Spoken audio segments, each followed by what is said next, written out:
I never thought the words "biggest mistake" would come from my own mother's mouth, directed at me, her firstborn daughter.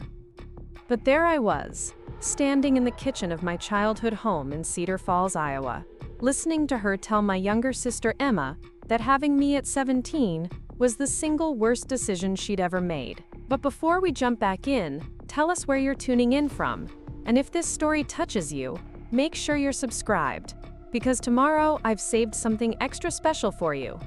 The irony wasn't lost on me that I was there to help plan her 60th birthday party, a celebration I'd been organizing for months while juggling my demanding job as a software engineer at a tech startup in Minneapolis. My name is Sarah Chen, and at 32, I thought I'd heard every variation of disappointment my family could express about my life choices. I was wrong.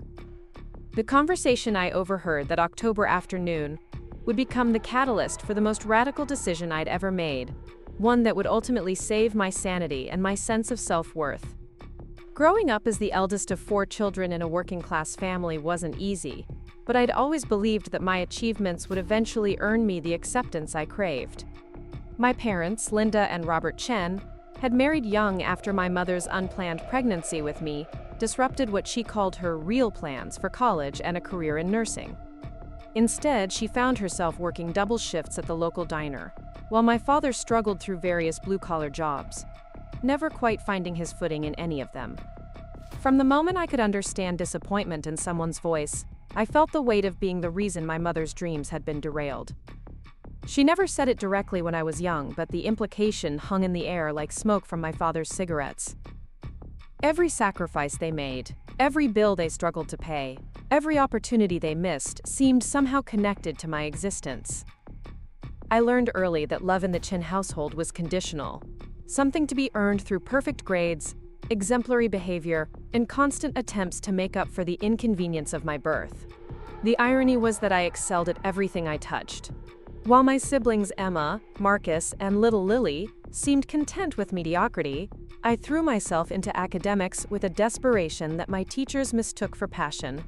I graduated valedictorian of my high school class, earned a full scholarship to the University of Minnesota, and landed a prestigious internship at a Fortune 500 company before I'd even finished my computer science degree.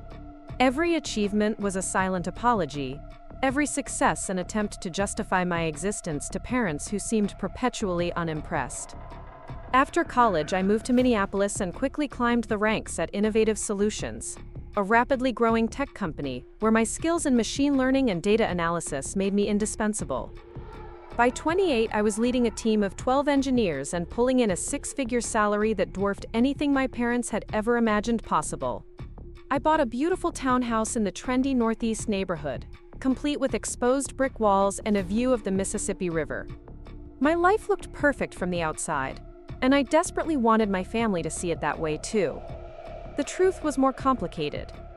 Despite my professional success, I found myself constantly trying to prove my worth to people who seemed determined to find fault with everything I did. When I got promoted to senior engineer, my mother's response was to ask why I couldn't find a nice man to settle down with, instead of focusing so much on work. When I bought my house, my father commented that it was probably too expensive and I'd end up house poor like so many young people. When I offered to pay for family vacations or help with my siblings' college expenses, there was always an undertone of resentment, as if my financial success was somehow an insult to their struggles. Emma, my 29-year-old sister, had followed a more traditional path in their eyes. She'd married her high school boyfriend Jake right after graduation, had 2 adorable children by 25, and worked part-time at a daycare center while Jake managed a local auto parts store. Despite the fact that they lived paycheck to paycheck and frequently needed financial help, my parents treated Emma like she'd achieved the American dream. Her life choices were praised as sensible and grounded, while mine were viewed with suspicion and subtle criticism. Marcus, 26, had bounced between community college and various retail jobs, never quite finding direction but somehow maintaining my parents' affection through his easygoing charm and willingness to agree with whatever they said. He still lived in their basement, contributing minimally to household expenses, but maximizing his role as the family's entertainment and comic relief. Lily, the baby at 22, was pursuing an art degree that everyone knew would never lead to financial stability, but her creative pursuits were encouraged as following her dreams in a way mine had never been. The double standards were glaring, but I'd learned to navigate them by simply working harder and giving more. I sent my parents money every month, ostensibly to help with bills, but really to purchase what I hoped would be appreciation, or at least acknowledgement. I paid for Emma's kids' birthday parties, Marcus's car repairs, and Lily's art supplies. I flew home for every holiday, birthday, and family gathering, often rearranging my work schedule at significant personal cost. I hosted elaborate Christmas celebrations at my house, complete with expensive gifts for everyone, and catered meals that probably cost more than my parents spent on groceries in a month. None of it seemed to matter. If anything, my generosity appeared to make them more resentful, as if my ability to help highlighted their inability to manage on their own. The more successful I became, the more distant they grew. Phone calls became shorter and less frequent. Invitations to family events came with less enthusiasm. When I shared exciting news about work promotions or interesting projects, the responses were polite but lukewarm, lacking the genuine excitement I saw them express for Emma's kids' school plays or Marcus's latest job interview. The pattern became most obvious during family gatherings. I'd arrive with expensive wine and thoughtful gifts, eager to share stories about my life in the city, only to find myself pushed to the margins of conversations that centered around local gossip, Emma's children, or Marcus's latest romantic drama. My attempts to contribute were met with subtle eye rolls or comments about how I probably wouldn't understand since I lived in the big city now. When I offered advice or shared experiences that might be helpful, I was often told I was being preachy or showing off. The financial dynamic was particularly painful. Despite being the most financially stable family member by far, I was never consulted on major family decisions. When my parents needed a new roof, they struggled with loans and payment plans rather than accept my offer to simply pay for it outright. When Emma's family faced unexpected medical bills, they organized a GoFundMe campaign among friends and extended family, instead of asking me directly for help. I'd contribute anonymously to these efforts, watching from the sidelines as everyone praised other people's modest contributions, while my substantial donations went unacknowledged. The isolation was compounded by my dating life, or lack thereof. My demanding career and frequent trips home to help family left little time for building meaningful relationships. The few men I dated seriously had struggled to understand why I continued investing so much time and money in family members who seemed to treat me poorly. One particularly honest ex-boyfriend, David, had bluntly told me that my family appeared to see me as an ATM rather than a daughter and sister. I'd been offended at the time, but his words lingered, planting seeds of doubt that grew stronger with each dismissive comment or lukewarm reception. By my early 30s, I'd begun to feel like an outsider in my own family, someone who was tolerated rather than loved, useful rather than valued. The realization was gradual and painful, like slowly becoming aware of a chronic illness that had been affecting you for years without your conscious knowledge. I found myself dreading family gatherings while simultaneously feeling guilty about that dread. I'd lie awake at night analyzing conversations, looking for signs of genuine affection or approval that seemed increasingly rare. The birthday party planning had been my latest attempt to bridge the growing gap. Preparing and narrating this story took us a lot of time, so if you are enjoying it, subscribe to our channel, it means a lot to us. Now back to the story. My mother's 60th birthday seemed like the perfect opportunity to show how much I cared. To organize something special that would demonstrate my love and appreciation for the woman who'd raised me, despite the challenging circumstances of my birth. I'd spent weeks coordinating with my siblings, researching caterers, booking a venue at the local community center, and planning decorations that would create the elegant but comfortable atmosphere I thought she'd enjoy. The irony was that I'd driven the 3 hours from Minneapolis to Cedar Falls that Friday afternoon feeling optimistic about the weekend ahead. Work had been going exceptionally well. I'd recently completed a major project that had earned praise from the company's CEO, and I'd just received news about a potential promotion that would make me the youngest department head in the company's history. I was excited to share this news with my family, imagining for once that they might be genuinely proud of my accomplishments.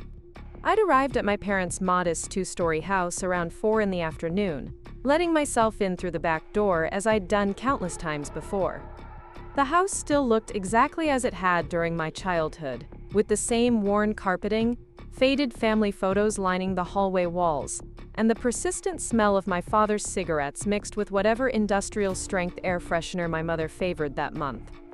It was comfortable in its familiarity, even if it no longer felt like home in any meaningful sense. My parents weren't in the main living area, so I'd made my way to the kitchen to start unpacking the supplies I'd brought for the party preparation. That's when I heard voices coming from the small den off the kitchen, my mother and Emma engaged in what sounded like an intense conversation. I wasn't intentionally eavesdropping, at least not initially, but something about the tone of their voices made me pause in my unpacking, straining to hear what was being discussed so seriously. Emma was complaining about her financial struggles, a familiar topic that usually made me feel sympathetic and slightly guilty about my own relative prosperity. Jake's hours at the auto parts store had been reduced, she was saying, and they were behind on their mortgage payment again. The stress was affecting their marriage, and she didn't know where to turn for help. This was nothing new. Emma and Jake lived perpetually on the edge of financial disaster, making decisions that prioritized immediate wants over long-term stability. But somehow they always managed to find someone to bail them out at the last minute. What shocked me was my mother's response. Instead of the gentle sympathy I expected, her voice carried a sharp edge of frustration that I'd rarely heard directed at any of my siblings. She was telling Emma that she was tired of the constant money problems, tired of watching her daughter struggle when there was an obvious solution right in the family. Emma should swallow her pride and ask me for help, my mother said, because I had more money than I knew what to do with anyway. The conversation that followed would replay in my mind for months afterward, each word etched into my memory with painful clarity. Emma protested that she didn't want to ask me for money, that it felt wrong somehow, and that she was worried I'd judge their financial management. My mother's laugh was bitter and cold as she responded that I was hardly in a position to judge anyone, given that I was the reason she'd never had a chance to make something of her own life. "You think Sarah's so successful," my mother said, her voice carrying decades of accumulated resentment. "But the truth is, she ruined my life before she was even born. Having her at 17 was the biggest mistake I ever made. I could have been somebody, could have had a real career, could have married someone better than your father if I hadn't gotten pregnant and had to drop out of school." The words hit me like a physical blow, even though part of me had always suspected she felt this way. Hearing it stated so plainly, so matter-of-factly, was devastating in a way I hadn't anticipated. But she wasn't finished. Emma must have made some attempt to defend me, because my mother continued with even more venom, saying that everything good in their lives had been overshadowed by the burden of dealing with me and my constant need for attention and validation. "She throws money around like it's going to make us forget that she destroyed our chances for happiness," my mother continued. "Every time she comes here with her expensive gifts and her stories about her fancy job, all I can think about is how different things could have been if I'd made different choices. If I'd been smarter about protection. If I'd been brave enough to consider other options. We could have had real lives instead of struggling for 32 years to make the best of a bad situation." Emma's voice was quieter now, suggesting that maybe my mother was being too harsh, that I'd turned out well despite the difficult circumstances, that surely she must be proud of what I'd accomplished. The silence that followed was deafening, stretching out long enough that I wondered if they'd moved to another room or ended the conversation entirely. When my mother finally spoke again, her words were calm and deliberate, which somehow made them even more crushing. "Proud?" she said. "I suppose I should be grateful that she didn't end up pregnant at 16 like I did, or addicted to drugs or in jail. But proud? No, Emma, I'm not proud. I'm tired. I'm tired of pretending that having Sarah was anything other than the worst thing that ever happened to me. I'm tired of watching her buy her way into family relationships, because she knows, deep down, that she's not really wanted here. And I'm especially tired of people expecting me to be grateful for a daughter who reminds me every single day of everything I gave up." The kitchen suddenly felt airless and too bright. The familiar surroundings transformed into something foreign and hostile. I realized I was gripping the edge of the counter so tightly that my knuckles had turned white, and my breathing had become shallow and rapid. The supplies I'd brought for the party, carefully chosen decorations and expensive catering preparations, seemed to mock me from their shopping bags scattered across the kitchen island. All my efforts to create the perfect celebration for someone who viewed my very existence as her greatest regret felt suddenly absurd and pathetic. I stood there frozen for what felt like hours but was probably only minutes, processing the implications of what I'd heard. This wasn't just casual frustration or momentary anger. This was a deep, fundamental resentment that had apparently been festering for over 3 decades. Every awkward family gathering, every lukewarm response to my achievements, every subtle criticism of my lifestyle choices suddenly made perfect sense when viewed through the lens of my mother's profound regret about my birth. The worst part was the casual way she'd discussed it, as if my unworthiness was such an established fact that it didn't even warrant emotional energy. There was no anger in her voice, no passion or heat that might have suggested complicated feelings beneath the surface. Just tired resignation and matter-of-fact disappointment, as if she were discussing a chronic medical condition or an unfortunate financial obligation that had to be endured but never embraced.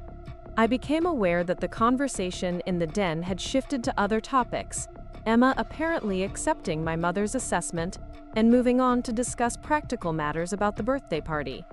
They were talking about the guest list, the menu, the decorations I'd spent so much time selecting.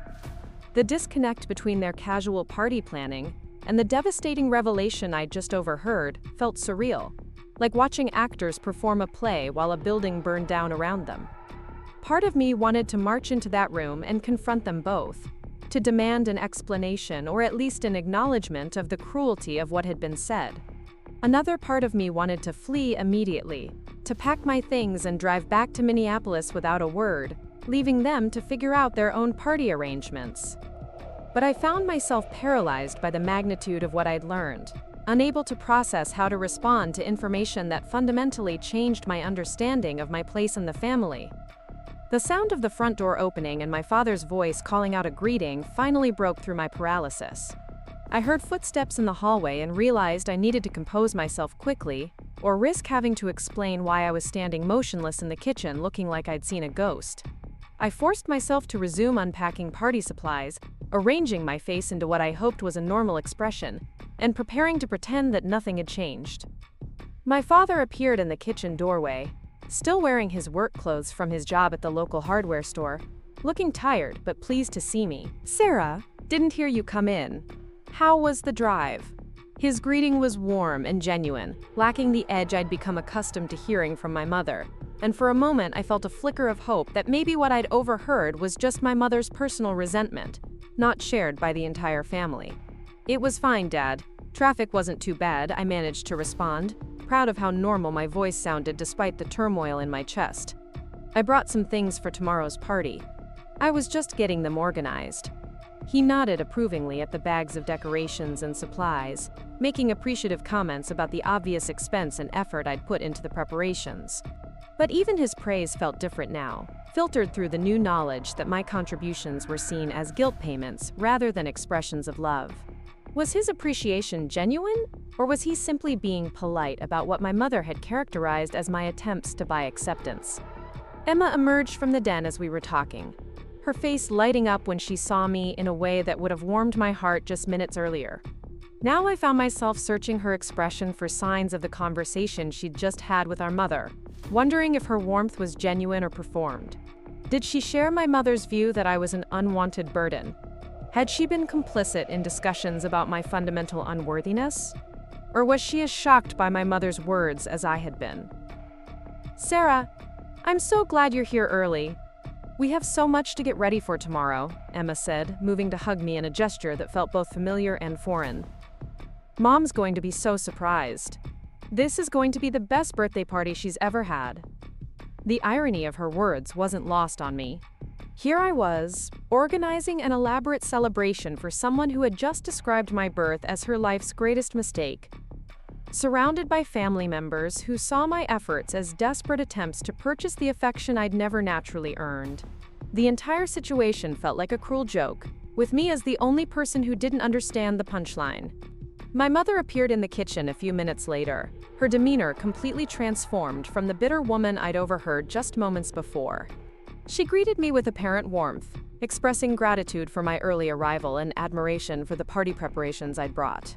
Her performance was so convincing that I began to wonder if I'd imagined the entire conversation in the den, if my own insecurities had somehow conjured words that confirmed my worst fears about my place in the family. But I knew I hadn't imagined it. The words were too specific, too cruel, too perfectly aligned with the subtle patterns of rejection I'd been experiencing for years. What I was witnessing now was simply my mother's ability to compartmentalize her true feelings behind a facade of maternal appreciation, a skill she'd apparently been perfecting for over 3 decades. The rest of the evening passed in a strange blur of normalcy tinged with underlying tension that only I seemed to feel. We ordered pizza for dinner, discussed final preparations for the party, and caught up on family news with the same casual familiarity that had characterized thousands of similar evenings throughout my life. Marcus arrived home from work and greeted me with his usual easygoing affection. Lily called from college to express disappointment that she couldn't make it home for the party, chatting with me about her classes and her latest artistic projects with apparent genuine interest. On the surface, everything seemed perfectly normal. My family was behaving exactly as they always had, with the same mixture of casual affection and mild disinterest that had characterized our relationships for years. But underneath the familiar interactions, I was experiencing a fundamental shift in perspective that colored everything differently. Every comment, every gesture, every moment of apparent warmth was now filtered through the knowledge that my existence was viewed as a burden rather than a blessing. I found myself analyzing conversations differently, looking for hidden meanings and subtle signs of the resentment my mother had expressed so clearly to Emma. When Marcus joked about my fancy city job, was he being playfully affectionate or subtly mocking? When my father asked about my work, was he genuinely interested or simply going through the motions of parental concern? When Emma showed me pictures of her children's recent school activities, was she sharing family news or reminding me of what I'd failed to achieve in terms of traditional family milestones? The most disturbing realization was how little difference this new knowledge made to their behavior toward me. If my mother had been harboring such profound resentment about my existence for over 30 years, and if this sentiment was known and discussed among family members, then their treatment of me had been remarkably consistent with these hidden feelings. They weren't cruel or overtly rejecting. They were simply going through the motions of family relationships while maintaining emotional distance that I'd always attributed to personality differences or generational gaps. That night, lying in my childhood bedroom that had been converted into my mother's craft room years earlier, I stared at the ceiling and tried to process the implications of what I'd learned. The twin bed I was sleeping in was squeezed between a sewing machine and shelves of fabric, a physical reminder that my presence in this house was temporary and inconvenient. The walls that had once displayed my high school awards and college acceptance letters now held my mother's quilting projects and cross-stitch samplers, as if my achievements had been deliberately erased and replaced with her more valued hobbies. I thought about all the times I'd felt like an outsider at family gatherings, all the conversations that seemed to pause when I entered a room, all the inside jokes and shared memories that somehow excluded me despite my presence. I remembered holidays where my carefully chosen gifts were received with polite thanks but little enthusiasm, while simple homemade presents between other family members were celebrated with genuine joy. I recalled countless instances where my offers of help were declined or accepted with reluctance, as if my assistance came with strings attached that made it more burden than blessing. The pattern was so clear in retrospect that I felt foolish for not recognizing it sooner. My family had been treating me like an obligation rather than a loved one for years, and I'd been working harder and harder to earn an acceptance that was never going to come. Every achievement that should have made them proud instead seemed to highlight the gap between their expectations and reality. Every generous gesture that should have brought us closer instead seemed to emphasize my outsider status and their discomfort with depending on someone they fundamentally resented. As the night wore on, I found myself remembering specific moments from my childhood and adolescence with new understanding. The way my mother had seemed more relieved than proud when I'd won academic awards. The way my father had expressed more concern than excitement when I'd received my college scholarship. The way my siblings had treated my successes as interesting curiosities rather than family celebrations. All of it made sense when viewed through the lens of my being seen as a burden that had accidentally turned out well, rather than a beloved family member whose achievements reflected positively on everyone. The most painful realization was how desperately I'd been seeking approval that was never going to come. Not because I hadn't earned it, but because my very existence was seen as a problem rather than a gift. No amount of success, generosity, or effort was going to change the fundamental fact that my mother viewed my birth as the moment her real life had ended, and her life of compromise and resentment had begun. I wasn't their daughter who had overcome difficult circumstances. I was the difficult circumstance that had derailed their plans and limited their possibilities. By morning, I had made a decision that would have seemed impossible just 24 hours earlier. The birthday party would proceed as planned, because I wasn't going to let my mother's resentment hurt other family members who were looking forward to the celebration. But after that, I was going to step back from my family relationships in a way that protected my emotional well-being, while acknowledging the reality of how I was viewed and valued. I got up early and threw myself into party preparations with an energy that surprised everyone, including myself. I decorated the community center with an attention to detail that bordered on obsessive, arranged the catered food with the precision of a professional event planner, and coordinated the arrival of guests with military-like efficiency. My family commented repeatedly on how wonderful everything looked, how impressed the guests would be, how grateful my mother should feel to have such a thoughtful daughter. But I was no longer doing it for their approval or appreciation. I was doing it because it was the right thing to do, because I had committed to organizing this celebration, and because my personal revelations didn't justify disappointing other people who were looking forward to the event. It was my last gift to a family that had never really wanted me, a final demonstration of the love and care they had never quite been able to return in kind. The party itself was a tremendous success by any objective measure. My mother was genuinely surprised and seemed pleased with the attention and celebration. Extended family members and family friends praised the organization and thoughtfulness of every detail. Emma and Marcus were proud to be associated with such an impressive event, and my father beamed with what appeared to be genuine appreciation for the effort I'd put into making his wife's milestone birthday special. I played my role perfectly, accepting compliments graciously, facilitating conversations, ensuring everyone felt welcomed and included. Several relatives commented on what a wonderful daughter I was, how lucky my parents were to have someone so successful and generous in the family. I smiled and thanked them, all while feeling like an actor performing in a play about someone else's life. But something fundamental had shifted in how I experienced these interactions. Instead of feeling validated by the praise or hurt by the subtle slights that I'd grown accustomed to from my immediate family, I felt detached and observational. I was watching myself navigate familiar social dynamics while mentally preparing for a different kind of relationship with these people. One based on realistic expectations rather than desperate hope for acceptance that was never going to come. The most telling moment came when my mother was opening gifts near the end of the party. She had saved mine for last, a beautiful jewelry box filled with expensive pieces I'd selected specifically for her taste and style. When she opened it, her face lit up with what appeared to be genuine pleasure and surprise. She held up individual pieces for guests to admire, praising my thoughtfulness and generosity in terms that should have made me feel proud and appreciated. But all I could hear were her words from the previous day about how I threw money around, trying to make people forget that I'd destroyed their chances for happiness. The expensive jewelry that guests were admiring was exactly what she'd described, my attempt to purchase the love and acceptance that had never been freely given. The fact that she could perform gratitude so convincingly while harboring such deep resentment made the entire interaction feel hollow and manipulative. After the party ended and the cleanup was finished, I made my announcement as casually as possible.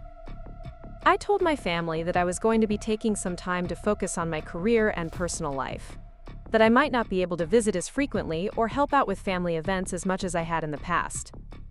I framed it as a positive development. an opportunity for growth and new experiences that would ultimately benefit everyone by making me a more well-rounded person. Their reactions were exactly what I expected. Polite understanding mixed with subtle relief. No one protested that they'd miss my frequent visits, or worried about how they'd manage without my financial contributions to family events. Emma expressed confidence that they'd all be fine, and encouraged me to focus on my own happiness. Marcus joked that I'd probably be too busy with my big city life to miss spending time in boring old Cedar Falls anyway. My father offered practical advice about managing work-life balance and not letting career ambitions consume all my time and energy.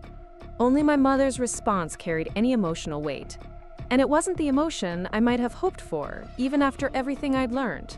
She seemed almost energized by my announcement, suggesting that some space might be good for all of us, that families sometimes needed time apart to appreciate each other properly. Her enthusiasm for my plan to step back from family involvement was the final confirmation I needed, that my decision was the right one.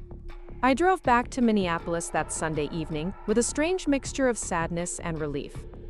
I was grieving the loss of family relationships that I'd been desperately trying to maintain, but I was also feeling liberated from the exhausting effort of trying to earn love from people who were fundamentally unable or unwilling to give it.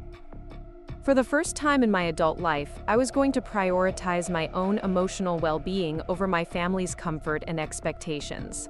The decision felt both devastating and empowering. I was finally acknowledging that my family's inability to value me wasn't a reflection of my worth as a person, but rather a limitation in their capacity for unconditional love and acceptance. I was choosing to stop participating in a dynamic that had been slowly eroding my self-esteem and sense of belonging for over 3 decades. I was correcting what my mother had called their biggest mistake, by removing myself from their lives in a way that would allow all of us to find peace and authenticity. As I crossed the state line from Iowa into Minnesota, I felt like I was crossing a threshold into a new chapter of my life, one where my value wouldn't be determined by other people's ability to appreciate me, and where my happiness wouldn't depend on earning approval from those who had already decided I wasn't worth loving. It was terrifying and liberating at the same time, the beginning of a journey towards self-acceptance that would ultimately prove more valuable than any family relationship I'd been desperately trying to preserve. The weeks following my mother's birthday party passed in a strange suspension of normalcy. I threw myself into work with an intensity that surprised even my colleagues, staying late into the evenings and arriving early each morning as if the familiar rhythm of code and algorithms could somehow anchor me to a reality that made sense. My apartment in northeast Minneapolis became my sanctuary, a space where I didn't have to perform gratitude for scraps of affection or analyze every interaction for hidden meanings. For the first time in years, I stopped checking my phone obsessively for messages from family members. I didn't send my usual weekly texts asking about everyone's well-being or sharing updates about my own life. The silence from Cedar Falls was deafening in its predictability. No one reached out to ask how I was doing, whether I was okay, or if something was wrong. Their lack of concern confirmed what I'd already begun to understand. My presence in their lives had been more obligation than joy, and my absence was likely a relief rather than a loss. 3 weeks after the party, Emma finally called. I was in the middle of debugging a particularly complex machine learning algorithm when my phone rang, her name appearing on the screen with a photo from last Christmas, where she was laughing at something Marcus had said. For a moment, I considered letting it go to voicemail, but curiosity won out over self-preservation. Sarah! Thank goodness you answered. I was starting to worry since you've been so quiet lately. Emma's voice carried that particular blend of concern and slight irritation that I'd grown accustomed to over the years. Is everything okay? You seemed a little off at Mom's party, and then you just disappeared. The irony of her calling my strategic withdrawal a disappearance wasn't lost on me. I had been present and available to my family for over a decade, consistently reaching out, consistently giving, consistently trying to maintain connections that apparently meant far more to me than to them. 3 weeks of normal behavior from their perspective was my disappearing. I'm fine, Emma. Just busy with work. We're launching a new product next month, and I've been putting in extra hours, I replied, keeping my voice neutral and professional. It wasn't entirely a lie. Work had been demanding, but it was also my chosen escape from the emotional minefield that family interactions had become. "Oh, that's great. You're always working on such interesting projects. I wish I understood more about what you actually do all day," she said, with what sounded like genuine interest, though I'd learned to be suspicious of such moments. "But listen, I'm actually calling because Jake and I need to talk to you about something important." There it was. The real reason for the call. The underlying motivation that explained why my sister had suddenly noticed my absence and felt compelled to reach out. My stomach tightened with familiar dread, the same feeling I'd experienced countless times when family members approached me with their carefully worded requests for assistance. "What's going on?" I asked, though I already knew the general shape of what was coming. The specifics might vary, but the pattern was always the same: a financial crisis that required my intervention, presented as a unique emergency that couldn't possibly have been anticipated or prevented.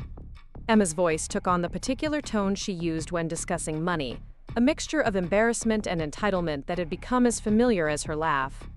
"Well, you know how Jake's hours got cut back a few months ago? Things have been really tight, and we've been trying to manage everything on our own, but we're behind on the mortgage again. The bank sent a notice saying we have 30 days to catch up, or they'll start foreclosure proceedings." I found myself standing up from my desk, pacing to the window that overlooked the Mississippi River. The late October afternoon was gray and cold, matching my mood as I processed what Emma was telling me. This wasn't the first time they'd faced foreclosure threats, and I knew it wouldn't be the last. Jake and Emma had a pattern of making optimistic financial decisions during good times, and then scrambling for rescue during the inevitable downturns. "How much do you need?" I asked, the question automatic after years of similar conversations. Part of me was curious to see how much they valued my assistance, whether the amount would reflect the urgency they claimed to feel, or their assessment of what I could afford to lose. $12,000 would catch us up completely and give us a little buffer for the next few months, Emma said quickly, as if she'd been waiting for exactly this question. "I know it's a lot, and I hate asking, but we've exhausted every other option. Jake's been looking for a second job, and I've been trying to pick up extra hours at the daycare, but it's just not enough." $12,000. The amount was significant, but not devastating to my financial situation, less than I'd spent on my last vacation to Europe, and considerably less than the bonus I'd received for my work on the machine learning project. Under normal circumstances, before my mother's birthday party revelation, I would have agreed immediately, probably offering to transfer the money that same day and telling Emma not to worry about paying it back on any particular timeline. But these weren't normal circumstances. Every aspect of this conversation was now filtered through the knowledge that my family viewed me as a resource rather than a relative, someone whose primary value lay in my ability to solve problems that others couldn't or wouldn't solve for themselves. Emma's call wasn't motivated by missing me or wanting to reconnect. It was motivated by need, specifically their need for my money. "Emma, can I ask you something?" I said, still staring out at the river where a few determined joggers were making their way along the path despite the cold weather. "In all the years I've been helping out with family expenses, have you and Jake ever made any changes to your spending habits or financial planning? Any adjustments to prevent these recurring crises?" The silence on the other end of the line stretched long enough that I wondered if the call had dropped. When Emma finally responded, her voice carried a defensive edge that I'd rarely heard directed at me before. "That's not really fair, Sarah. We're doing our best with what we have. Not everyone can be a tech genius making six figures right out of college. Some of us have to work normal jobs and deal with real-world problems, like childcare costs, and medical bills, and car repairs." The implication that my problems weren't real-world stung, particularly coming from someone who was currently asking me to solve her real-world problems with my apparently unreal money. I'd spent years minimizing my own challenges and maximizing my family's struggles, but Emma's casual dismissal of my experiences felt like a slap that cleared away years of apologetic fog. "You're right that not everyone makes the same income," I replied carefully, "but that's not really what I'm asking about. I'm wondering whether the financial help I've provided over the years has made it easier for you to avoid making difficult decisions about budgeting and spending priorities." Another long pause, this one filled with what sounded like angry breathing. Are you seriously lecturing me about money management right now? While I'm telling you that my family might lose our house? The conversation was spiraling in a direction that felt both inevitable and necessary. For years, I'd avoided asking these kinds of questions because I didn't want to seem judgmental or ungrateful for the opportunity to help. I'd accepted the role of family ATM without examining whether that role was healthy for anyone involved, including the people I was supposedly helping. I'm not lecturing you, Emma. I'm trying to understand whether continuing to provide emergency funding is actually helping your family build financial stability, or whether it's enabling a pattern that keeps you in crisis mode. Enabling? Emma's voice rose to a pitch that made me hold the phone away from my ear. You think I'm some kind of addict who's taking advantage of you? You think I enjoy having to call my sister and beg for money to keep my children's roof over their heads? The word beg was interesting, since Emma had never actually begged for anything. Her requests were usually presented as reasonable expectations, opportunities for me to fulfill my family obligations, and demonstrate my love through financial support. The framing of her current request as begging suggested a level of self-awareness about the dynamic that she'd previously managed to avoid. I don't think you enjoy it, I said, surprised by how calm my voice sounded despite the emotional turbulence I was experiencing. But I think we've fallen into a pattern that might not be healthy for either of us. You're stressed about money, I provide money. The immediate crisis passes, but the underlying issues that created the crisis remain unchanged. So what are you saying? That you won't help us? That you're gonna let your niece and nephew become homeless because you don't approve of how Jake and I manage our finances? The manipulation was so blatant that I almost laughed. Emma was invoking her children, my relationship with them, and the specter of homelessness to avoid engaging with the actual question I'd raised about the effectiveness of repeated financial bailouts. It was a technique I'd seen her use with our parents when she wanted to avoid accountability for her decisions. I'm saying that maybe we need to have a more honest conversation about what help actually looks like, I replied. $12,000 to catch up on your mortgage doesn't address the fact that you'll likely be in the same situation again in 6 months or a year. Maybe real help would involve looking at your budget together, identifying sustainable solutions, or connecting you with financial counseling resources. Financial counseling? Emma's laugh was bitter and humorless. Sarah, do you hear yourself right now? Do you know how condescending you sound? I don't need some stranger to tell me that we don't make enough money to live comfortably. I need my sister to help me protect my family. The conversation had reached the point where Emma was making it clear that anything other than immediate financial assistance would be viewed as a rejection of family loyalty.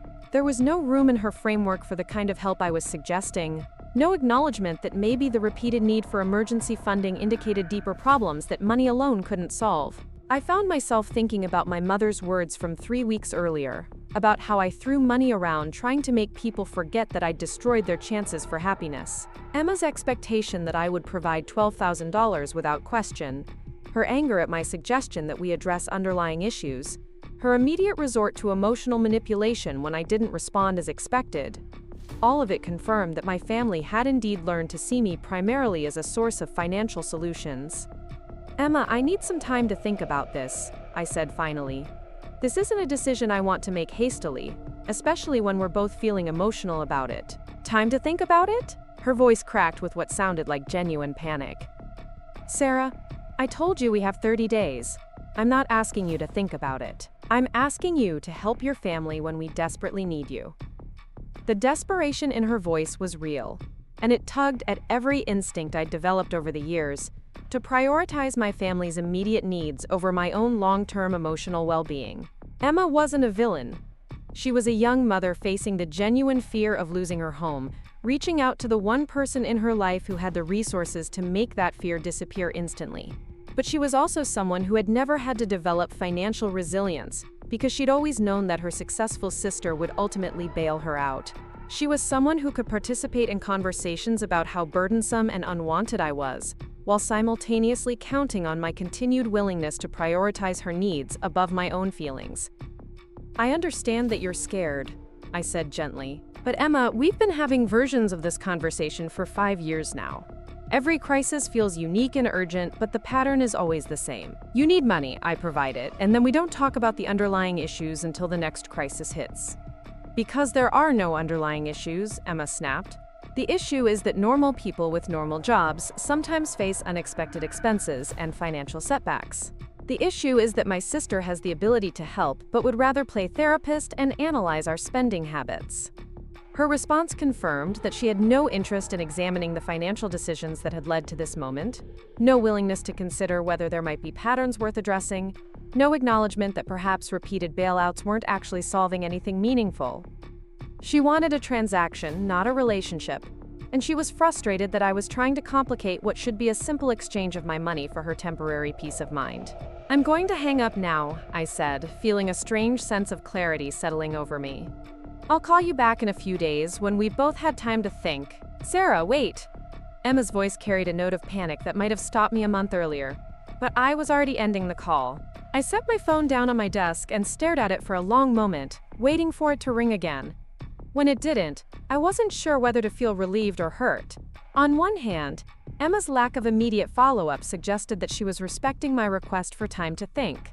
On the other hand, it might indicate that she was already moving on to other potential solutions, that my assistance wasn't as desperately needed as she'd claimed.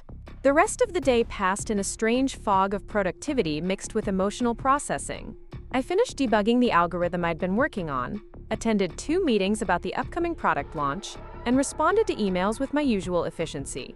But underneath the professional competence, I was replaying the conversation with Emma, analyzing not just what she'd said, but how she'd said it, and what it revealed about how she viewed our relationship. That evening, I did something I'd never done before. I researched my family's financial situation using publicly available information. Emma and Jake's mortgage was a matter of public record, and their social media profiles painted a picture of their lifestyle and spending priorities that I'd never bothered to examine critically before. What I found was both enlightening and disturbing. They were indeed behind on their mortgage, but they were also the owners of 2 relatively new vehicles, both purchased within the last 18 months. Emma's Instagram account showed regular dining out, recent vacations to family-friendly resorts, and children's birthday parties that appeared to cost more than many people's monthly salaries. Jake's Facebook page featured posts about his new motorcycle, his season tickets to local sporting events, and his recent purchase of expensive hunting equipment.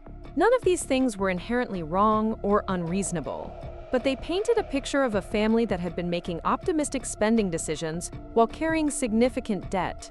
The financial crisis Emma had presented as an unexpected emergency was actually the predictable result of living beyond their means while counting on external bailouts to manage the inevitable consequences. I spent hours scrolling through months of social media posts, feeling like a detective investigating my own family.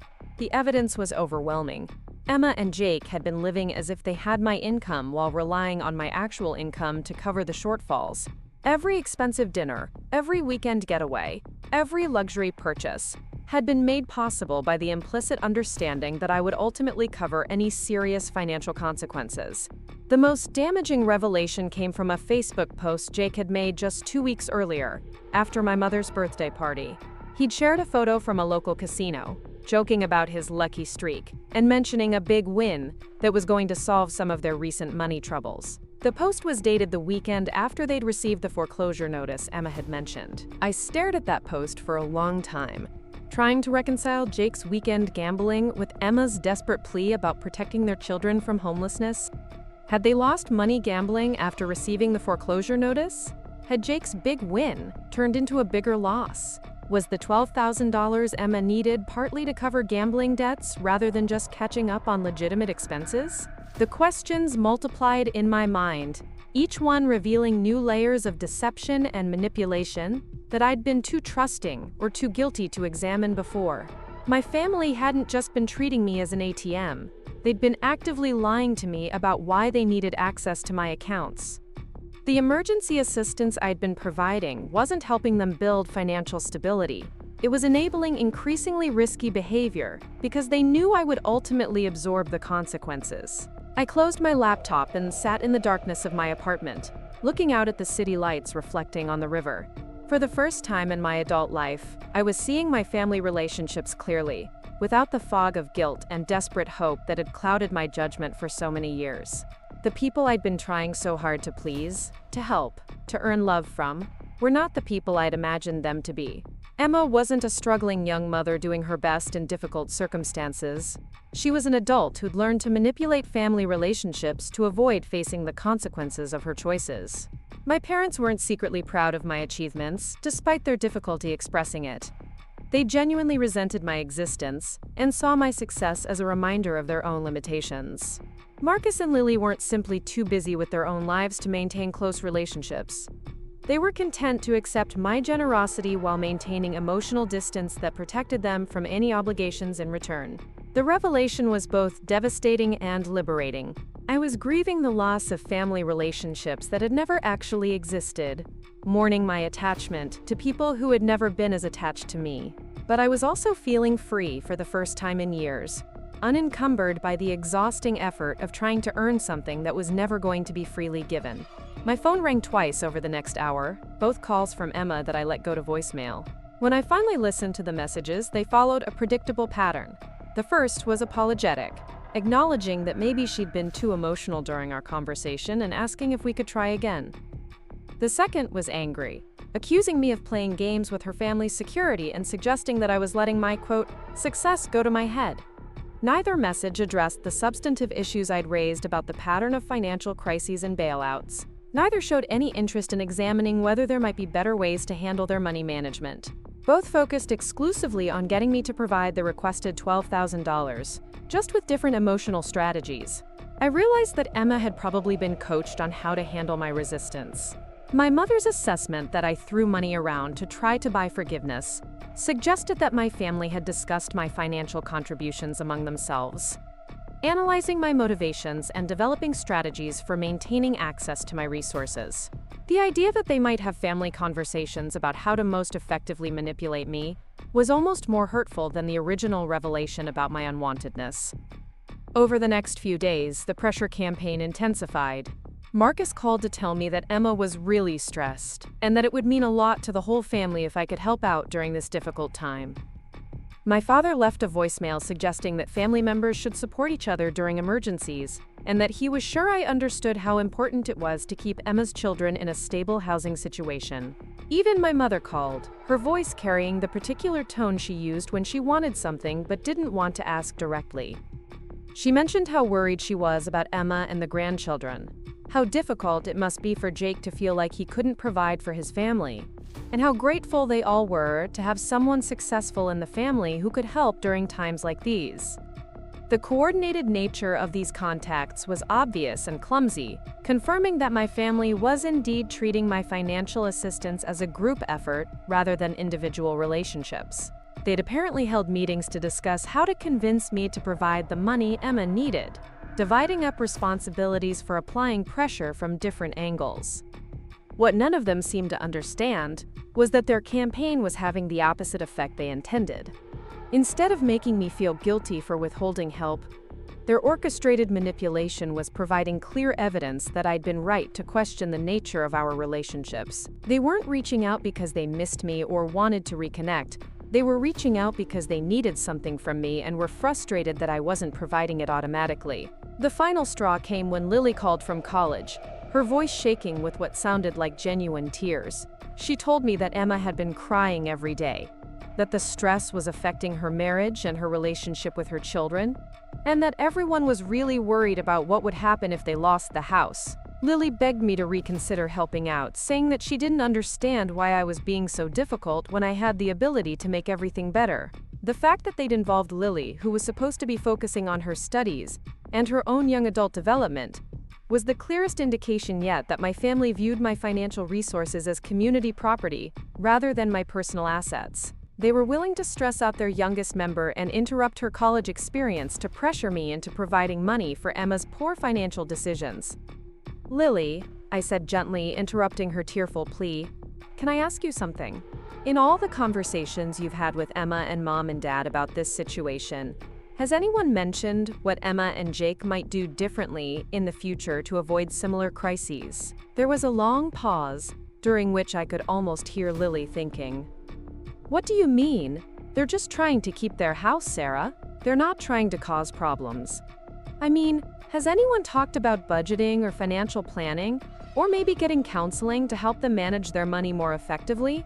Has anyone suggested that maybe giving them $12,000 right now won't actually solve the underlying issues that led to this situation? Another pause, longer this time. I don't know about any of that stuff, I just know that Emma's really upset and everyone says you're the only one who can help. Why wouldn't you want to help your family? The innocence in Lily's question broke my heart. She genuinely didn't understand why I would hesitate to provide financial assistance to family members in need, because she'd never been taught to think critically about the difference between helping and enabling. She'd grown up watching me provide money for various family crises without ever seeing anyone question whether that pattern was healthy or sustainable. I do want to help my family, I said softly, but I'm starting to think that giving money every time someone has a financial crisis might not actually be helping in the long run. It might be making it easier for people to avoid making difficult changes that would prevent future crises. Lily's voice became smaller and more confused. But what's going to happen to Emma's kids if you don't help? Where will they live? The question revealed the emotional manipulation at the heart of my family's approach. They'd presented Lily with a false choice. Either I provided $12,000 immediately, or my niece and nephew would become homeless. No one had explained to her that there were other options, other forms of assistance, other ways to address financial crises that didn't involve my bank account. There are lots of resources available for families facing foreclosure, I explained. Housing assistance programs, loan modification options, credit counseling services, family court programs that can help negotiate with lenders. Emma and Jake haven't explored those options because they've always known they could call me instead. Oh, Lily said, and I could hear the confusion in her voice as she processed this information that no one else in the family had apparently shared with her. I didn't know about those things. Emma just said you were the only one who could help. The conversation with Lily crystallized my understanding of how deeply the manipulation ran through my family system. They weren't just lying to me about their financial situations. They were lying to each other, creating false narratives about my role and responsibilities that justified their expectations and demands. Lily had been told that I was Emma's only option, not because it was true, but because it was the story that best served their goals. After I hung up with Lily, I made a decision that would have seemed impossible just a month earlier. I was going to say no to Emma's request, not because I couldn't afford to help, but because I was finally ready to acknowledge that my financial assistance had become part of the problem rather than part of the solution. I was going to stop enabling a dynamic that was unhealthy for everyone involved, even if it meant facing my family's anger and disappointment. The decision felt both terrifying and inevitable, like stepping off a cliff while knowing it was the only way to stop falling. I was choosing my own emotional well-being over my family's immediate comfort, prioritizing long-term health over short-term peace. I was finally ready to let them face the consequences of their choices, without rushing in to absorb the impact. I spent that evening drafting a careful response to Emma, explaining my decision and my reasoning in terms that were firm but not cruel. I acknowledged their financial stress, while also acknowledging the pattern of repeated crises and bailouts that had characterized our relationship for years. I offered to help them research alternative resources and assistance programs, but I made it clear that I would not be providing the $12,000 they'd requested. As I prepared to send the message that would fundamentally change my relationship with my family, I felt a strange mixture of sadness and relief. I was mourning the end of my role as their financial safety net, but I was also celebrating the beginning of my freedom from expectations and obligations that had been slowly consuming my sense of self. I was finally ready to find out who I could be when I wasn't desperately trying to purchase love from people who had never been interested in selling it. The message I sent to Emma was shorter and more direct than any communication I'd ever had with my family about money. I kept it simple, explaining that I wouldn't be providing the $12,000 they'd requested, but that I'd be happy to help them research legitimate financial assistance programs and debt counseling services. I offered to spend time helping them create a realistic budget and explore sustainable solutions to their ongoing financial challenges. I closed by saying that I loved them and wanted to support them in ways that would actually help them build long-term stability. I hit send at 11:30 on a Thursday night, then immediately turned off my phone and went to bed. I knew that whatever responses came would be intense, and I wanted to face them with a clear head, rather than lying awake all night checking messages and second-guessing my decision. When I turned my phone back on the next morning, I had 17 missed calls and 23 text messages, all from various family members. The escalation was swift and brutal, confirming every suspicion I'd developed about how my family viewed me and my role in their lives. Emma's initial response came in a series of increasingly frantic text messages sent between midnight and 3 in the morning. The first few were disbelieving, asking if I was serious and whether I'd really thought through what I was saying. By the final messages, sent in the early hours of the morning, she was calling me selfish, heartless, and a terrible sister who cared more about money than family. The most revealing message came from my mother, sent at 6 in the morning with the cold precision that characterized her when she was truly angry. "Sarah, your selfishness has finally shown its true face. Emma called us crying last night because her own sister abandoned her when she needed help most. I don't know what's gotten into you lately, but this behavior is unacceptable. Call Emma immediately and fix this situation before you destroy your relationship with this family permanently." The threat was unmistakable. "Comply with our financial expectations or lose your place in the family entirely." The message confirmed that my worth to them was indeed conditional on my willingness to provide money when requested, and that any attempt to set boundaries would be viewed as a betrayal worthy of total rejection. Marcus had left 3 voicemails, each one angrier than the last. In the final message, his voice was slurred with what sounded like alcohol as he called me a selfish bitch who thought she was too good for her own family. He said Emma was devastated, that her kids were asking why Aunt Sarah didn't love them anymore, and that I should be ashamed of myself for putting money ahead of family loyalty. Even Lily had sent messages, though hers were more confused than angry. She kept asking what had happened, why I was being so mean to Emma, and whether I was mad at the whole family about something. Her messages revealed that no one had explained to her the specifics of what I'd actually offered to do, only that I'd refused to help when Emma needed me most. The coordinated nature of the responses was both fascinating and horrifying. Within hours of my message to Emma, every family member had been mobilized to apply pressure from their particular angle. My mother used maternal authority and threats of permanent exile. Marcus used shame and accusations about my character. Lily used innocent confusion and emotional manipulation. Emma herself used victimhood and accusations of betrayal. What none of them addressed was the substance of what I'd actually said. No one responded to my offer to help with budgeting or financial counseling. No one acknowledged my point about the pattern of repeated crises. No one seemed interested in exploring whether there might be better ways to address their financial struggles. They were focused exclusively on getting me to change my mind about providing the $12,000, as if that was the only form of help that mattered.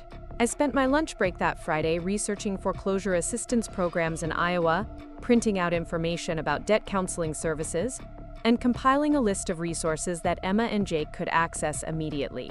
I was prepared to spend my weekend helping them navigate these options, to sit with them and make phone calls and fill out paperwork if necessary.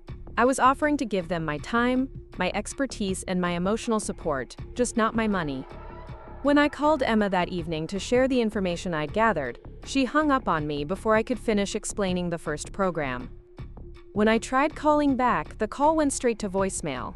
I sent a text message with links to the resources I'd found, along with a note saying that I was available to help them access these services whenever they were ready. Emma's response came an hour later. "Don't contact me again until you're ready to actually help instead of playing games with my family's future." The rejection of legitimate assistance in favor of demanding money was the clearest indication yet that this had never been about finding solutions to their financial problems. It was about maintaining a dynamic where I provided resources on demand, no questions asked, no conditions attached. Any attempt to change that dynamic, even in ways that might actually benefit them, was viewed as an attack on the relationship itself. Over the weekend, the pressure campaign intensified. I received calls from relatives I hadn't heard from in years, all of whom had somehow learned about Emma's situation and my, quote, refusal to help. The family grapevine had been activated with remarkable efficiency, spreading a version of events that painted me as cruel and selfish, while portraying Emma as a victim of my newfound arrogance. The most painful call came from my Aunt Rebecca, my mother's sister, who had always been one of my favorite relatives. Rebecca had been the family member who remembered my birthday every year, who sent congratulations cards when I got promotions, who seemed genuinely interested in my life and accomplishments. Her disappointment in my decision felt like a personal betrayal of the one family relationship I'd thought was unconditionally supportive. "Sarah, honey, I don't understand what's happening with you lately," Rebecca said, her voice heavy with concern and confusion. "Your mother told me about Emma's situation, and I just can't believe you turn your back on your sister when she's facing such a serious crisis. This isn't like you at all." The fact that Rebecca had received only my mother's version of events, with no input from me about what I'd actually offered or why I'd made my decision, was revealing. My family had immediately moved to control the narrative, ensuring that extended family members heard only the version that supported their position. I was being painted as unreasonably selfish, rather than someone trying to establish healthier boundaries. "Aunt Rebecca, I haven't turned my back on Emma," I explained, trying to keep my voice steady despite the hurt I was feeling. I offered to help her in other ways, to research assistance programs and help with budgeting and financial planning. I just decided that giving her money every time she has a crisis isn't actually helping her build long-term stability. There was a long pause before Rebecca responded, and when she did, her tone was cooler and more distant. "Sarah, sometimes families have to help each other financially. That's what family is for. I know you've been very successful, and I'm proud of what you've accomplished, but success comes with responsibilities to the people who love you." The conversation continued for another 20 minutes, with Rebecca alternating between expressing disappointment in my decision and trying to convince me to reconsider. She spoke about family loyalty, about the importance of helping loved ones during difficult times, about how my parents had sacrificed for me when I was young and deserved my support now that I was in a position to provide it. What she didn't address was any of the information I shared about Emma and Jake's spending patterns, their apparent gambling issues, or the fact that this was the 4th time in 5 years that I'd been asked to prevent their foreclosure. She wasn't interested in examining whether repeated financial bailouts were actually helping Emma's family, or whether there might be more effective forms of assistance available. By the end of the weekend, I had received contact from virtually every extended family member on both sides: cousins I rarely spoke to, family friends who'd known me since childhood. Even my grandmother's elderly sisters had somehow been enlisted to express their disappointment in my selfish behavior. The campaign was so comprehensive and coordinated that I began to understand how thoroughly my family had integrated my financial resources into their collective planning. I wasn't just Emma's emergency fund. I was the family's emergency fund. My success and generosity had become so expected and relied upon that any attempt to establish boundaries was viewed as a threat to the entire family's financial security. They had built assumptions about my availability and willingness to help into their collective decision-making, and my sudden resistance to that role was creating ripple effects throughout their social network. The most disturbing realization was how quickly and completely I'd been cast out of family relationships when I failed to fulfill my expected financial role. People who had known me for 32 years, who had watched me grow up and achieve success, were willing to believe that I'd suddenly become cruel and selfish, rather than consider that maybe my perspective on family financial dynamics was worth hearing. Monday morning brought a new development that shifted the entire situation into territory I hadn't anticipated. I arrived at work to find a voicemail from Jake, Emma's husband, who had never called me directly about anything in the entire time I'd known him. His message was brief and formal, asking me to call him back about a private matter that he needed to discuss urgently. When I returned his call during my lunch break, Jake's tone was different from any previous interaction we'd had.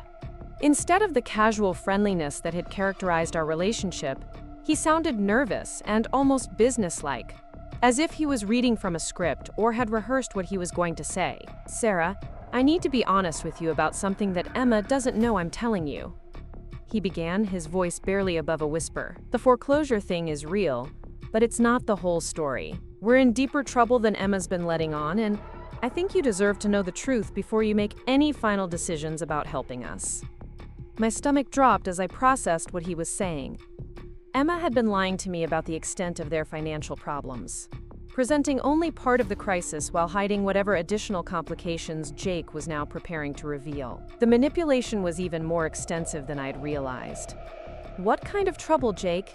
I asked, though I was already dreading the answer. "I've been gambling more than I told Emma. A lot more. The casino posts, the ones you probably saw on Facebook, Those were just the small stuff, the times I won a little bit. I've been going to the Indian casino up north almost every weekend for the past 6 months, and I've lost a lot of money. The confession confirmed my worst suspicions about their financial crisis. The $12,000 Emma had requested wasn't just to catch up on their mortgage. It was to cover gambling debts that Jake had been hiding from his wife. The foreclosure notice was real, but it was the result of Jake systematically gambling away their mortgage payments while lying to Emma about where the money was going. "How much have you lost, Jake?" I asked, though I wasn't sure I wanted to know the answer. "About 30,000 over the past 6 months, he said, the words coming out in a rush as if he'd been holding them back for weeks. I kept thinking I could win it back, that I could fix everything before Emma found out. But it just kept getting worse, and now we're behind on everything. The mortgage, the car payments, credit cards, even some money I borrowed from people who don't like to wait for repayment." The situation was even more serious than I'd imagined. Jake hadn't just been gambling away their regular income. He'd been borrowing money from dangerous sources and losing that as well. The foreclosure was the least of their problems if he owed money to loan sharks or other predatory lenders who used intimidation and violence to collect debts. "Jake, you need to tell Emma about this immediately," I said, trying to keep my voice calm despite the alarm I was feeling. "And you both need to contact a debt counselor and possibly a lawyer. This isn't something that can be fixed with a $12,000 loan. You need professional help." "I know that," Jake said miserably, "but Emma's going to leave me if she finds out how bad it is.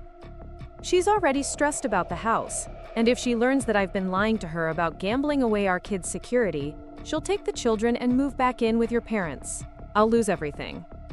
The irony wasn't lost on me that Jake was more concerned about Emma leaving him than about the safety of his family or the sustainability of their financial situation. He was asking me to help cover up his gambling addiction so that he could avoid facing the consequences of his deception, rather than seeking help to address the underlying problems that had created this crisis. "Jake, Emma's going to find out eventually," I said gently.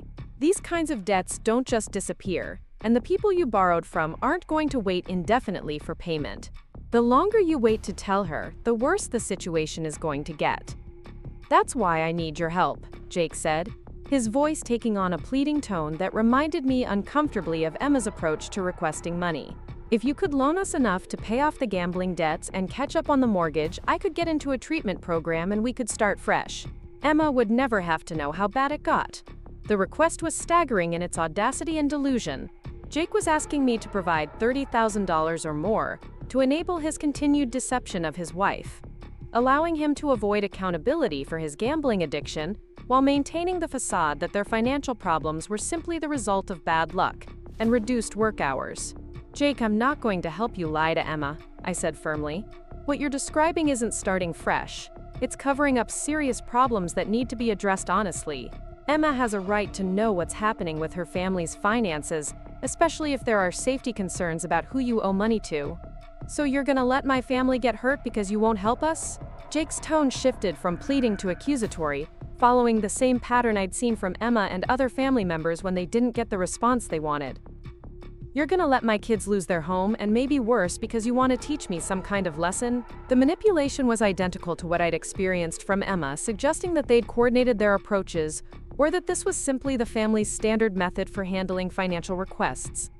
When direct appeals didn't work, they resorted to emotional blackmail, framing my refusal to enable their poor decisions as cruelty toward innocent family members. "I'm not letting anything happen to your family," I replied. "I'm refusing to participate in covering up serious problems that need professional intervention. There are resources available to help families dealing with gambling addiction and dangerous debt situations. I'm willing to help you access those resources, but I won't provide money that would enable continued deception and avoidance." Jake hung up on me without responding, but within an hour I received a text message from Emma that was angrier and more vicious than anything she'd sent previously. "Jake told me you refused to help even after learning how serious our situation really is. I guess I finally know what kind of person you really are. Don't bother contacting us again." The speed with which Jake had apparently confessed to Emma about our conversation, while presumably still hiding the full extent of his gambling problems, suggested that they were working together to maintain pressure on me. Emma's message didn't acknowledge any of the serious issues Jake had revealed.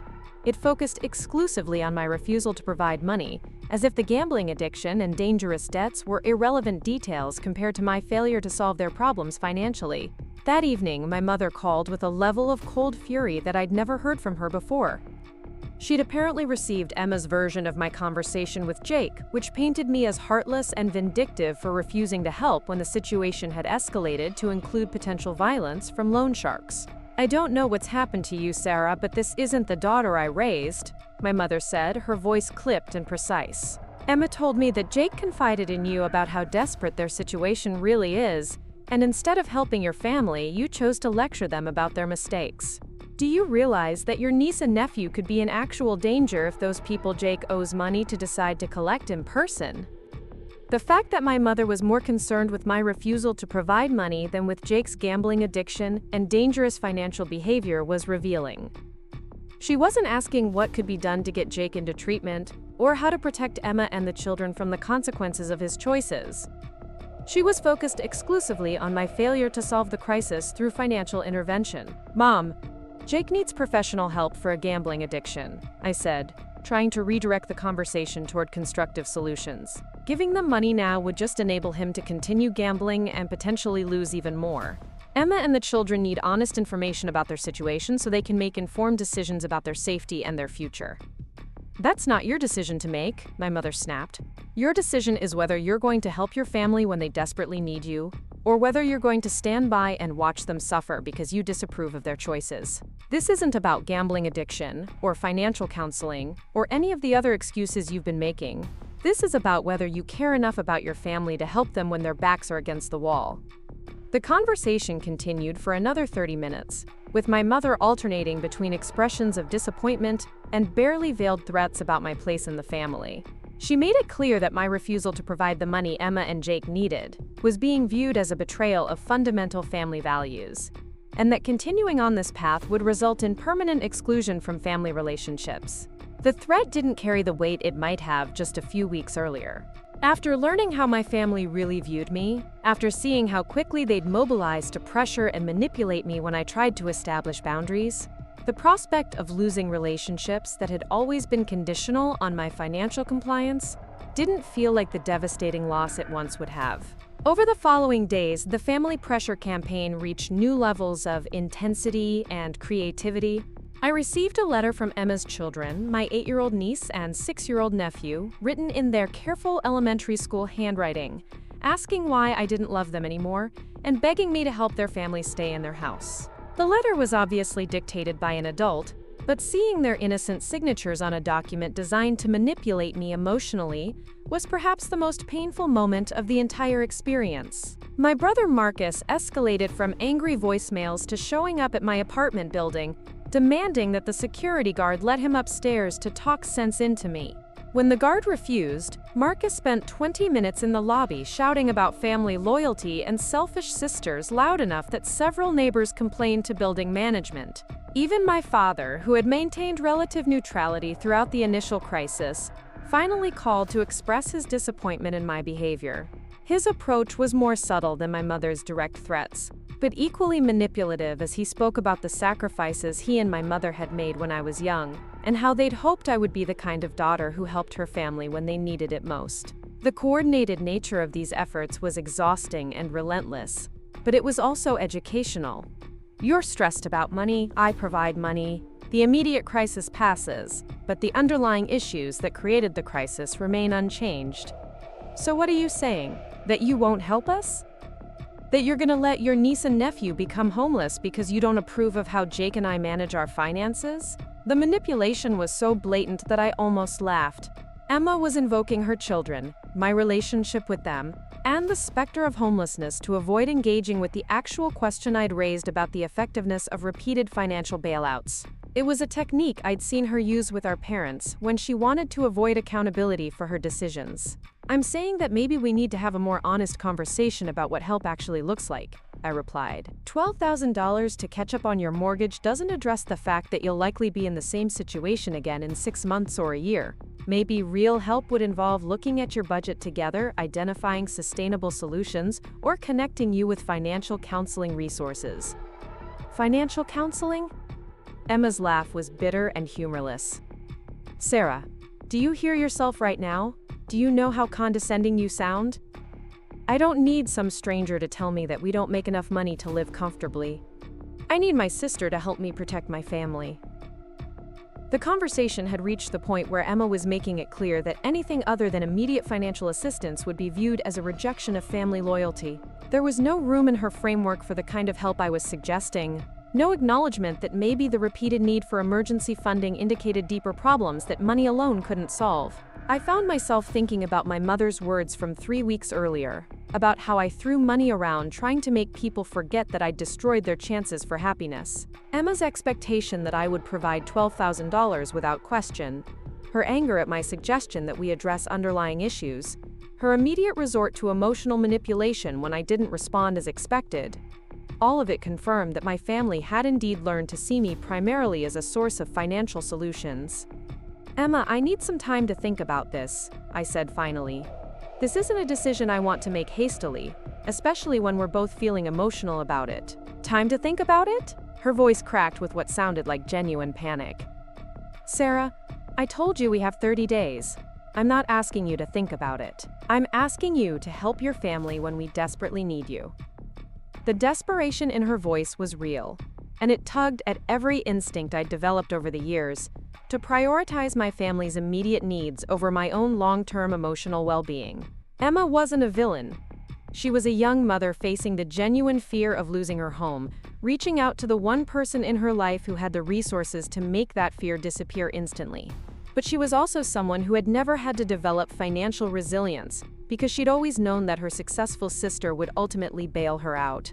She was someone who could participate in conversations about how burdensome and unwanted I was, while simultaneously counting on my continued willingness to prioritize her needs above my own feelings. I understand that you're scared, I said gently.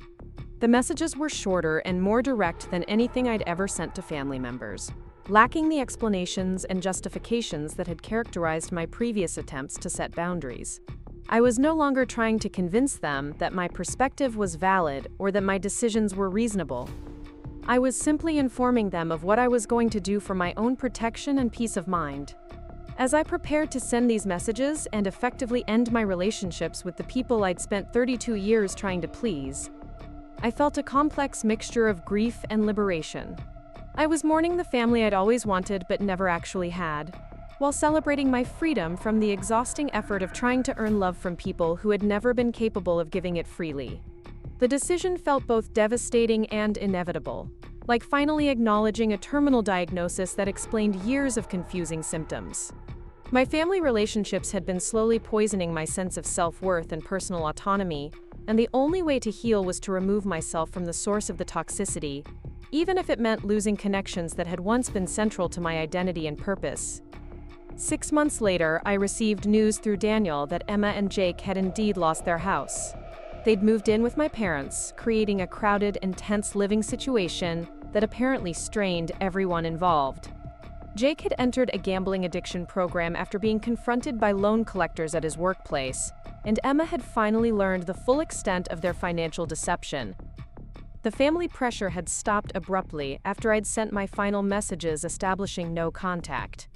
The silence that followed was both eerie and peaceful, confirming that their interest in maintaining relationships with me had been entirely contingent on accessing my financial resources. I used the emotional energy I'd previously spent managing family crises to focus on my career and personal growth. The promotion I'd been working toward came through, making me the youngest department head in my company's history. I started therapy to process the complex grief of losing family relationships that had never been healthy, and I began building genuine friendships with people who valued me for who I was, rather than what I could provide. The most surprising development came when I started dating again, free from the emotional exhaustion that had previously made romantic relationships feel impossible. I met someone who understood that family relationships could be toxic, and supported my decision to prioritize my own well-being over familial obligations. A year after cutting contact, I received a single text message from Emma, apologizing for how she'd treated me and acknowledging that I'd been right about their need for professional help rather than financial bailouts. She didn't ask for anything or suggest resuming contact, which made the apology feel genuine rather than manipulative. I never responded to Emma's message, but I felt a sense of closure that I hadn't expected. She had learned the lessons I'd been trying to teach, just not in the way any of us had anticipated. Sometimes the most loving thing you can do for people is refuse to enable their destructive patterns, even when they hate you for it. My life became fuller and more authentic without the constant drain of family drama and financial manipulation. I discovered interests and friendships that had been impossible when I'd been consumed with earning approval from people who had never been capable of giving it freely. The woman who had once desperately tried to purchase love with money and constant availability had evolved into someone who understood her own worth wasn't dependent on other people's ability to appreciate it. I'd corrected my family's mistake by removing myself from their lives, and in doing so, I'd finally found the acceptance and peace I'd been seeking all along. Up next, you've got 2 more standout stories right on your screen. If this one hit the mark, you won't want to pass these up. Just click and check them out.